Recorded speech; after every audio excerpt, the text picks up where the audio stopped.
And I believe collectively as a group, we're going to kick the competition's butt because we understand how important it is to think, execute, and dominate. Suck it up. Get tough. Suck it up. Get tough. People want to have success. People want to make a lot of money, but they want it to be easy without any challenges. Do you think it was easy for me to become one of the top 450 basketball players in the world that you never heard of? The only way I made it to the NBA is I was fundamentally sound, I was mentally tough, and I never quit.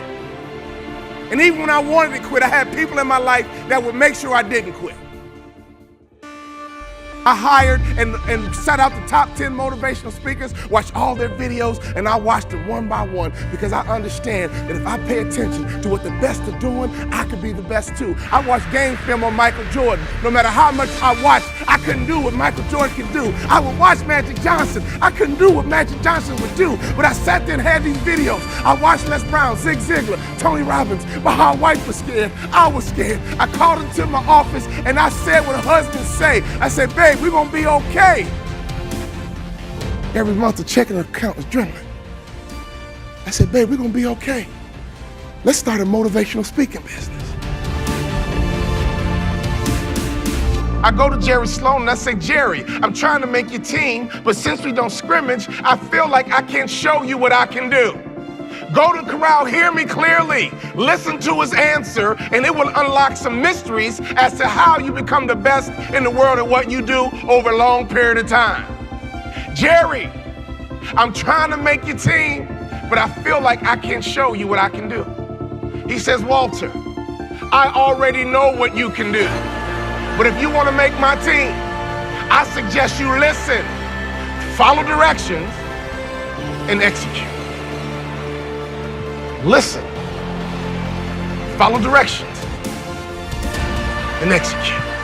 What I didn't realize, even though we didn't scrimmage in practice, throughout practice, we did drills, and he created what I call habits and rituals. Every single day, practice was the same. Every single day, we drilled on fundamentals. Every single day, we worked on habits and rituals. So even though my mind was floating, even though I was selfish and self-centered, he was conditioning me into the culture through practice of habits and rituals.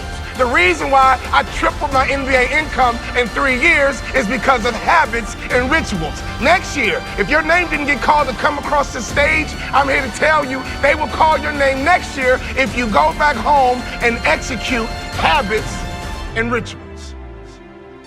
I wanted to scrimmage for me, but Jerry Sloan was getting me ready to play for the Utah Jazz. So every day, it was about habits and rituals. Having hot food is about habits and rituals. Great customer service is about habits and rituals. Being the best in the world at what you do, being a pro, is all about habits and rituals.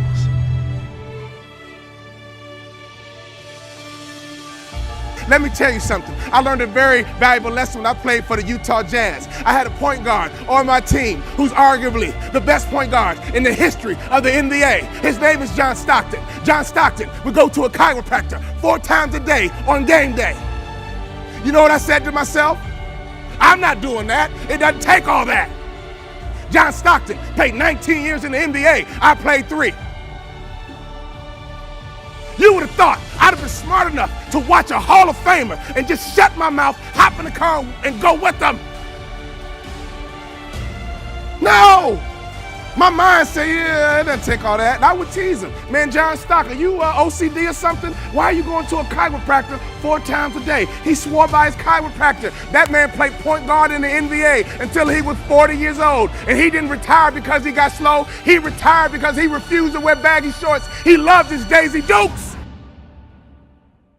Every day on game day, that man would go to a chiropractor 4 times a day. And in my immature basketball mind, I would say, it doesn't take all that. I don't need to do all that. I'm an award-winning motivational speaker because now I pay attention to details. Another peak performance truth.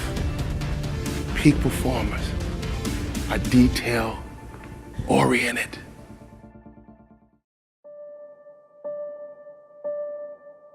My college career was over.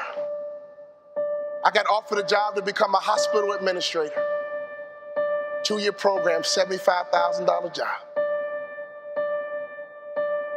And right before I took the job, my daddy called me on the phone. Let me tell you about my daddy. When I was a little boy, my daddy would always pick me up. When he came home from work, he picked me up. When he saw me in the nursery after church, he picked me up. No matter how long he worked, no matter how tired he was, my daddy would always pick me up. So when I had my kids, I would always pick up my kids. When I got home, sometimes I was tired. They have a bottle in one hand, and they just lifted up the other hand, and they knew what daddy was supposed to do. My job was to pick them up. This is a spiritual interaction. When you pick up a child, it is a spiritual transaction. When you pick up a child, you change their perspective. When you pick up a child, all of a sudden they can see the world the way you see it. I don't care what your children have done, there is nothing they can do for you to stop picking them up. Well, my daughter's a drug addict, I don't care, pick her up. My son messes up, I don't care, pick him up. I don't care. You pick them up. That is your job, mama. That is your job, daddy. That is your job, grandma. That is your job, granddad. Your number one job is to pick them up and change their perspective.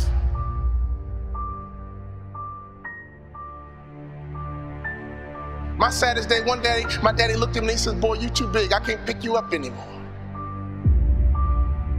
But when he couldn't pick me up physically, he would pick me up emotionally. He would pick me up spiritually. I had a great dad because he would always pick me up. He would always change my perspective.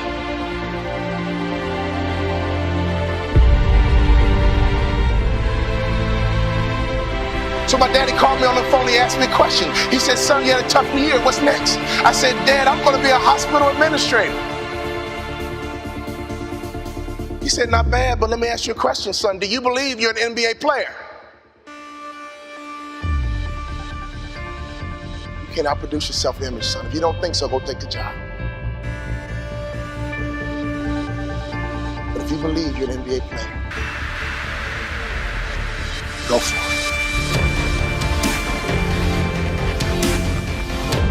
My dad had the self-control and discipline and waited for my answer. And my answer was yes. You're right, Dad. I can't work the rest of my life. But playing in the NBA is a dream I've had ever since I was a little boy. He said, go for it, son. I limped back into my coach's office with a cast on my foot. Tears in my eyes. I said, Coach, what do I need to do to play in the NBA? He said, do 2 things you can play in the NBA. Lose 20 pounds and shoot a 3-point shot with range, you can play in the NBA. If you lose 20 pounds and shoot a 3-point shot with range, you can play in the NBA. I lost 20 pounds, and every day I would shoot 500 shots a day, every single day. I got invited to training camp with the Dallas Mavericks, and not only did I make the team, I became the first ever undrafted rookie free agent in the history of the Dallas Mavericks to start opening night. Could you imagine what was going through my mind? I had not started a basketball game since high school. I got to the arena, and they dimmed the lights, and they put the spotlight right on me. Right through the spotlight, I saw my mom, my dad, and all my brothers and sisters. Then I saw my dad. He just pumped my fist. He pumped his fist. And tears streamed down my face. Thank you for all those timeouts. Thank you for making sure I was always home when the streetlights came on. Thank you for making sure I could always hear your voice. Thank you for always changing my perspective.